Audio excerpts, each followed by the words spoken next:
नमस्कार दोस्तों, मैं Mahendra fast and last study YouTube पर आपका हार्दिक स्वागत करता हूं।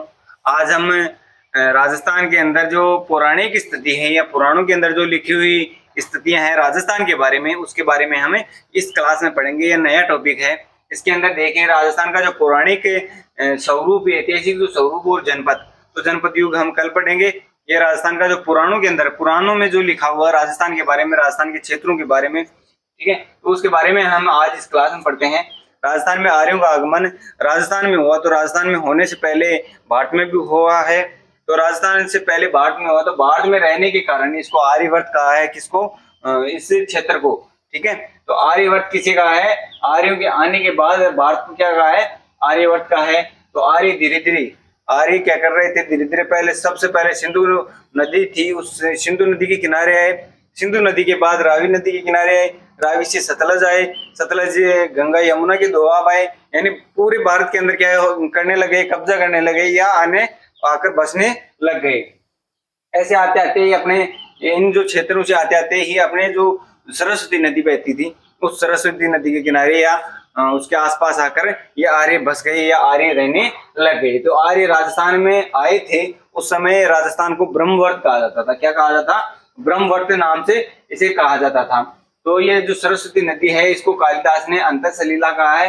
ऋग्वेद के अंदर इसको द्विवेशवती नदी या द्विवेशवती कहा जाता था। ये ऋग्वेद के अंदर जो द्विवेशवती नदी है, इसमें भी कहा गया है कि आर्य यहाँ आकर बसे थे। गोसुंडी का जो गोसुंडी चित्तौड़गढ़ के अंदर एक शिलालेख लगा हुआ है। ये गोसुंडी का जो चित्तौड़गढ़ का जो शिलालेख यही कहता है कि आर्य यहाँ आकर राजस्थान के अंदर बसे थे। और इनके जो समय ही राजस्थान के अंदर क्या हुआ था? राजस्थान का इतिहास लिखा गया था। या राजस्थान का इतिहास की शुरुआत आर्यों के आगमन से ही हुई है। और अनूपगढ़ के जो तरखान वाला है, वहां से हमें जो बर्तन मिले हैं, ठीक है, वहां से हमें और भी साक्ष्य मिले हैं। वहां का जो टीला है तरखान वाला, अनूपगढ़ वाला, तो वहां से भी हमें ये साक्ष्य मिले हैं कि आर्यों का आगमन या आर्यों के आगमन के बाद ही राजस्थान का इतिहास लिखा गया है। यह राजस्थान के इतिहास की शुरुआत हुई है। लिखा तो बाद में गया था, लेकिन राजस्थान के जो इतिहास की शुरुआत है आर्यों के आगमन के बाद हुई थी। पौराणिक युग, इस युग में क्या क्या है, क्या क्या नहीं है, उसके बारे में जो साहित्य है और अभिलेख, साहित्य और अभिलेखों में ये लिखा गया है, या इन जो क्षेत्र हैं, यहाँ के जो राजस्थान के जो क्षेत्र हैं, उनके बारे में बताया गया है कि इन क्षेत्रों के नाम क्या थे। मरु प्रदेश था, जांगल प्रदेश था, मत्स्य प्रदेश था, सूरसेन प्रदेश। ये चार मुख्य रूप से यहाँ के प्रदेश हैं जो पुराणों के अंदर हमें प्राप्त होते हैं या मिलते हैं। मरु को मरुकांतर कहा गया, फिर मरुकांतर से मारवाड़ कह दिया गया। तो वर्तमान का मारवाड़, जांगल को वर्तमान के अंदर बीकानेर कहते हैं। मत्स्य को वर्तमान में जयपुर वगैरह वाला क्षेत्र कहते हैं। सूरसेन जो मथुरा, जो यूपी के आसपास का जो क्षेत्र है, अलवर वगैरह वाला, ये सूरसेन कहलाता है। तो मरु को ऋग्वेद के अंदर जो पौराणिक ग्रंथ हैं, ऋग्वेद में मरु था, इसको ऋग्वेद में मरु कहा है। किसको? मारवाड़ को। जो रामायण है, पौराणिक जो ग्रंथ है, उसमें भी क्या कहा गया है? मरु प्रदेश कहा गया है। तर्क संहिता, उसमें भी मरु प्रदेश कहा है। महाभारत में भी मरु प्रदेश है, इसका वर्णन मिलता है। जांगल प्रदेश इसे क्यों कहा है?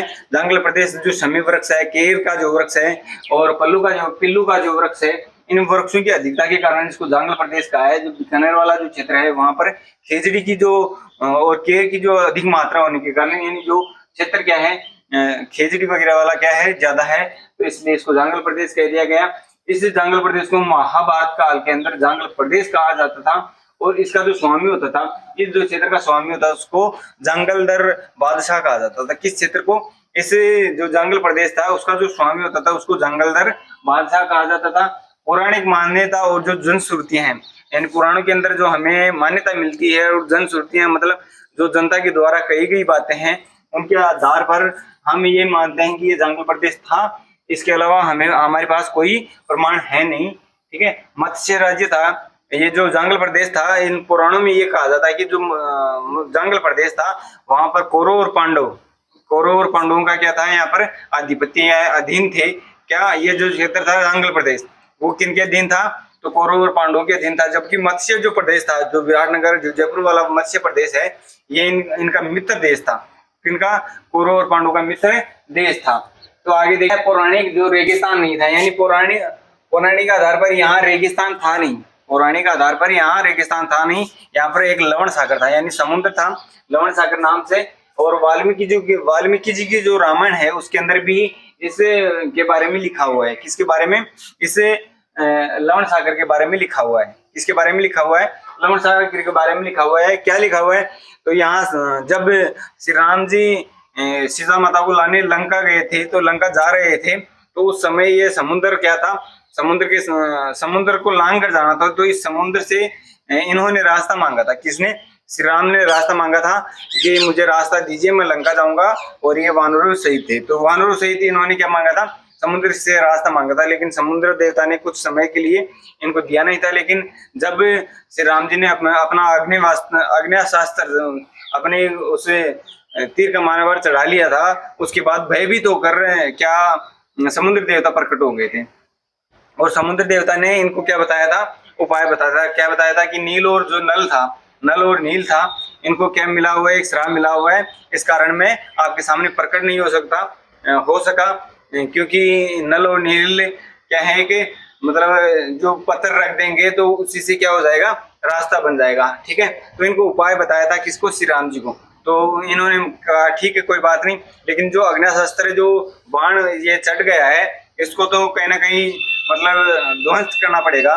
तो इसको इन्होंने समुद्र देवता ने बताया कि कोई बात नहीं, एक मेरे ही समुद्र का क्या है, एक उत्तरी भाग है, उस उत्तरी भाग के अंदर जो दुष्ट हैं, आबिर हैं, ये समुद्र का जो जल है इसको अपवित्र कर देते हैं। तो आप उत्तरी भाग के अंदर इसको छोड़ दीजिए। तो इन्होंने श्री राम जी ने क्या किया? ऐसे जो बाण को अग्न्यास्त्र था इसको छोड़ा, तो गंभीर गर्जन के साथ ये जाकर गिरा। तो जो जहां जाकर गिरा था ये अग्न्यास्त्र, वहां तो पुष्कर क्या हो गई? झील बन गई। या पुष्कर था ना, ये पुष्कर क्या हो गया? बन गया। ठीक है, और ये जो समुद्र था, इस समुद्र के किनारे जाकर बसा, वहां रेगिस्तान हो गया। कहाँ पर हो गया? यहाँ पर रेगिस्तान हो गया। समुद्र की जगह समुद्र सूख कर क्या हो गया? समुद्र रेगिस्तान में बदल गया। अग्न्यास्त्र जहां गिरा वहां विमल जल स्रोत हो गया। जहाँ क्या हो गया? अग्न्यास्त्र जहां गिरा वहां विमल जल स्रोत हो गया। उसे हम क्या कहते हैं? तीर्थराज पुष्कर कहते हैं। क्या कहते हैं?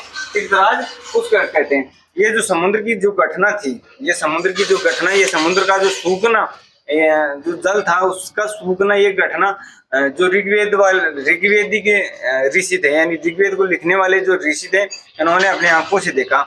और ये जो ऋग्वेद में जो लिखी चीजें हैं, इसमें एक पूर्वी है, एक पश्चिमी, ये दो क्या है? पूर्वी और पश्चिमी दो समुद्र हैं। पूर्व और पश्चिमी दो समुद्र हैं। इनका स्पष्ट वर्णन इन्होंने कर रखा है। सतपथ ब्राह्मण एक ग्रंथ है जो ऋषि मुनियों द्वारा ही लिखा हुआ है। अंदर पूर्व और जो पश्चिमी अलग अलग जो समुद्र थे उनका वर्णन कर रखा है। उस वर्णन में ये भी कह रखा है कि यहाँ हमने खुद ने मतलब अपने आंखों से देखा है। किसने देखा है? इस ऋग्वेदी के ऋषियों ने देखा है। किसने देखा है? तो ऋषियों ने क्या देखा था? इस समुद्र की जो घटना थी इसको देखा था। जो संपूर्ण राजस्थान की बात कर रहे हैं, तो संपूर्ण राजस्थान के अंदर सांबर झील हुई, डीडवाना झील हुई, ये पंचवत्रा झील हुई, लोणकरसर झील हुई, ये सभी की सभी क्या है? खारे पानी की झीलें हैं। कौन सी झीलें हैं? खारे पानी की झीलें हैं। रेतीले दौरों में हमें शंख मिलती है, सीपी मिलती है, और क्या मिलते हैं? घोंगे मिलते हैं। ये हमें प्राप्त होते हैं। नेहड़ जो क्षेत्र है ये बाड़मेर और जो सांचौर जालोर में पड़ता था, अब नया जिला बन गया सांचौर। तो सांचौर जो जिला है और बाड़मेर जिला है, वहाँ ये नेहड़ जो क्षेत्र पड़ता है। तो नेहड़ क्षेत्र के अंदर ये कह रखा है कि यहाँ 100 वर्ष पहले समुद्र, जो गुजरात का जो समुद्र आज भी है गुजरात के अंदर, तो गुजरात का जो समुद्र का जो जल यहाँ पर लहराता था। कहाँ? नेहड़ क्षेत्र में लहराता था। जो दशरथ का पिंडदान, यानी जब श्री राम जी ने क्या किया था? वनवास किया था। 14 वर्ष का जो वनवास जा रहे थे, उस समय राजस्थान से होकर गुजरे थे। तो इनके पिता दशरथ का क्या हो गया था? देहांत हो गया था। तो श्री राम ने इनका क्या किया था? पिंडदान कहाँ किया था? पुष्कर जो झील है उस किनारे इनका क्या किया था? पिंडदान किया था। वनवास बिताने जा रहे थे उस समय तीर्थराज पुष्कर के अंदर इनका क्या किया था? पिंडदान किया था। रामेश्वरम जो सवाईमाधोपुर के अंदर है, जो मीणाओं का तीर्थ स्थल कहलाता है, तो रामेश्वरम जो सवाईमाधोपुर है वहां पर इन्होंने एक रात्रि विश्राम भी किया था। उसके बाद अगर राजस्थान के अंदर और भी कौन कौन से स्थल हैं हमें जो रामायण या जो पौराणिक कथाओं के बारे में हमें बताते हैं, तो वाल्मीकि का आश्रम, वाल्मीकि का जो आश्रम केलवाड़ा जो बारां में है, यहाँ पर कुछ समय के लिए इन्होंने क्या किया था, वनवास बिताया था, कुछ समय के लिए बिताया था, फिर आगे ये निकल गए थे। कुछ समय के लिए यहाँ बिताया जहां पर सीताकुंड बना हुआ है। तो वाल्मीकि आश्रम कहाँ है, केलवाड़ा बारां के अंदर वाल्मीकि आश्रम है। आगे देखिए सीता माता अभ्यारण्य, सीता माता अभ्यारण्य कहाँ है, तो प्रतापगढ़ के अंदर सीता माता अभ्यारण्य है। और लव और कुश, तो लव और कुश बड़ा था, लव क्या था, छोटा था। लव और कुश क्या है, दो झरने हैं। कहाँ, प्रतापगढ़ में जो सीता माता अभ्यारण्य है उसके पास में ही लव और कुश दो झरने पड़े हैं। वशिष्ठ जो आश्रम, वशिष्ठ आश्रम यानी वशिष्ठ श्री राम जी के कहते हैं गुरु थे। तो इनका जो आश्रम है माउंट आबू जो सिरोही के अंदर है, तो माउंट आबू सिरोही के अंदर क्या है, इनका आश्रम है। किनका, वशिष्ठ गुरु का। किसका है, विशिष्ट आश्रम है यहाँ पर। अब देखिए आगे जनश्रुतियां ये कहती हैं, जनश्रुतियों के अनुसार जो बिसलपुर बांध है, बिसलपुर बांध डूंगरपुर के आसपास का है। बिसलपुर बांध सूरी टोंक में है। तो इस बिसलपुर बांध के पास में एक शिव मंदिर है। शिव मंदिर में रावण ने क्या किए थे, अपने 10 सिर अर्पित किए थे। टोंक वाले जो बिसलपुर बांध है उसके पास में जो एक शिव मंदिर है, वहां पर क्या किया था, रावण ने अपने 10 सिर इस शिव भगवान के या शिव मंदिर के अंदर क्या किए थे, अर्पित किया था। किसने, रावण ने। और रावण से संबंधित एक स्थान और है जो मंडोर जोधपुर वाला है। तो यहाँ क्या किया था, इनकी पत्नी यानी मंदोदरी का क्या है, पियर, और इनका क्या है, ससुराल है। तो ये ओझा जाति के, ओझा जो ब्राह्मण जाति थी उसकी पुत्री थी कौन, मंदोदरी। तो मंदोदरी और रावण की चवरी कहाँ से मिली है हमें, मंडोर जो जोधपुर है वहां से हमें इनकी क्या मिली है, चवरी मिली है। अगला है इसके अंदर रुक्मणी विवाह। रुक्मणी थी, रुक्मणी अपने राजस्थान से ही थी। तो रुक्मणी केकड़ी से थी। कहाँ से थी, केकड़ी गाँव अजमेर में है, टोरडी गांव की थी। तो टोरडी गांव से रुक्मणी का विवाह श्री कृष्ण जी से हुआ था। तो कृष्ण जी ने इसको भगाकर, रुक्मणी को भगाकर नीलगिरी की पहाड़ियों में ले जाकर इनसे क्या किया था, विवाह किया था। किसने, श्री कृष्ण जी ने। ठीक है, तो श्री कृष्ण जी से संबंधित एक तो ये बात है, और श्री कृष्ण जी से संबंधित दूसरी बात है जैसलुकुआ, जो जैसलमेर के अंदर है। जैसलुकुआ कहाँ है, जैसलमेर के अंदर है। जैसलमेर कहाँ है, तो राजस्थान के अंदर है। ठीक है, जहाँ रेगिस्तान है उस तरफ क्या है, पश्चिम की तरफ क्या है, रेगिस्तान के अंदर। तो यहाँ क्या किया था, श्री भगवान कृष्ण और जो बलराम थे, इनके भाई, बड़े भाई थे। तो ये यहाँ से गुजर रहे थे, और यहाँ इन्होंने बताया कि यहाँ इनके क्या है, वंशज है। तो ये गुजर रहे थे, तो इन्होंने एक बार सुदर्शन चक्र चलाया था। सुदर्शन चक्र से ही जैसलुकुआ का क्या हुआ है, निर्माण हुआ है। तो ये श्री कृष्ण से संबंधित दो बातें थी, और रावण से संबंधित दो बातें थी। ठीक है, आगे देखिए बेराट में है महाभारत कालीन, यानी बेराट जो स्थल है वो महाभारत के काल का एक दृश्य है, या महाभारत काल का एक क्षेत्र था, जिसकी राजधानी क्या थी, इस मत्स्य जनपद की राजधानी रहा है बेराट। मत्स्य जनपद के अंदर अलवर ये एकीकरण के समय भी पढ़ेंगे, और ये इस महाभारत काल के अंदर भी दृश्य था कौन, मत्स्य जनपद। तो मत्स्य जनपद के बारे में हम एकीकरण में भी अच्छे से पढ़ेंगे, जिसके अंदर 4 जिले आते हैं। तो मत्स्य जनपद की जो राजधानी बेराट थी, बेराट के अंदर 13वें वर्ष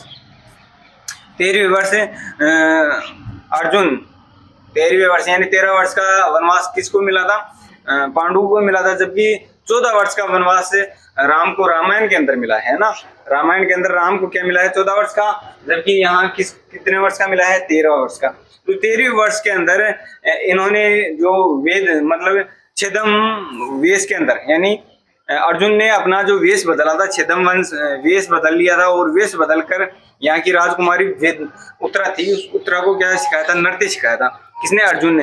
तो यहाँ के अंदर छेदम वेश के अंदर इसने नृत्य की जो शिक्षा किसको दी थी, विराट के राजा विराट था, इसकी जो पुत्री थी उत्तरा, उस उत्तरा को क्या दिया था, इन्होंने नृत्य की शिक्षा दी थी। और इसकी जो कला, इसके बारे में हमने बता भी दिया, फिर भी एक बार और बता देता हूँ। ये अभिमन्यु की शादी इसी उत्तरा से हुई थी।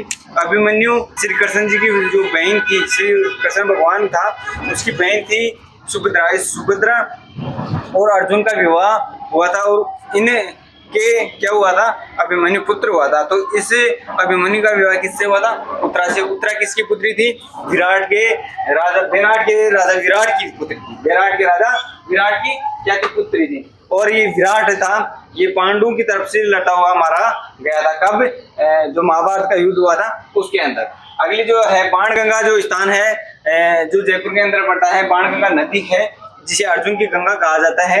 एक बार की बात है कि भीम को क्या लगी थी, बहुत ज्यादा तेज गति से क्या लगी, प्यास लगी। तो प्यास लगी तो इसे अर्जुन ने क्या किया, अर्जुन ने तरकस से बाण निकाल कर क्या किया, जमीन पर मारा। तो यहाँ से गंगा की क्या निकली, एक धारा प्रकट हो गई जिसे हम अर्जुन की गंगा कहा जाता है या अर्जुन की गंगा कहते हैं। द्रोणपुर एक क्षेत्र है जो चूरू के अंदर पड़ता है, ताल छापर चूरू के अंदर। तो यहाँ राजस्थान का ये उत्तरी क्षेत्र है। राजस्थान का ये क्या है, उत्तरी क्षेत्र है।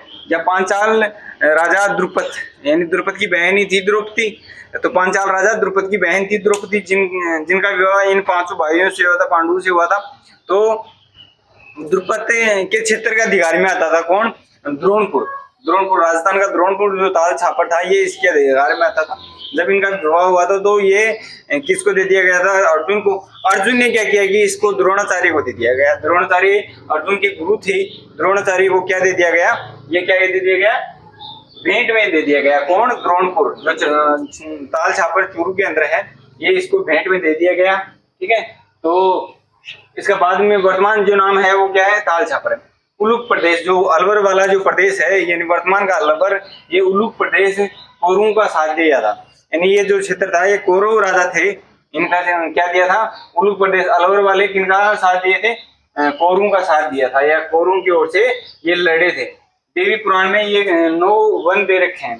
देवी पुराण एक ग्रंथ है, उसके अंदर 9 वन दे रखे हैं, जिनमें से 5 जो वन है, वन जो क्षेत्र है वो अपने राजस्थान में है, 4 अन्य स्थानों पर है। तो जो 5 राजस्थान में है, जिनमें एक पहला है पुष्करायण, दूसरा है अबूर्दारायण, तीसरा है काम्यवन जो कामा भरतपुर के अंदर है, जम्बू वन पुष्कर के आसपास का जो क्षेत्र है वहां है, मरु जो जंगल प्रदेश है वहां कौन सा है, मरु है। तो ये 5 तो कहाँ दे रखे हैं वन, राजस्थान के, और 4 कहाँ है, अन्य जगह है जो देवी पुराण में दे रखी। विश्वामित्र की जो तपस्या भंग की थी, एक पुष्कर के अंदर मेनका नामक की महिला थी, ये स्नान करके पुष्कर के से आई और इससे जो विश्वामित्र की क्या की थी, तपस्या भंग कर दी। किसने की थी, मेनका ने कर दी थी। तो मेनका जो अप्सरा थी, कौन थी मेनका, एक अप्सरा थी। ये स्नान करके कहाँ, पुष्कर के अंदर स्नान करके इनकी क्या की थी, तपस्या भंग कर दी थी।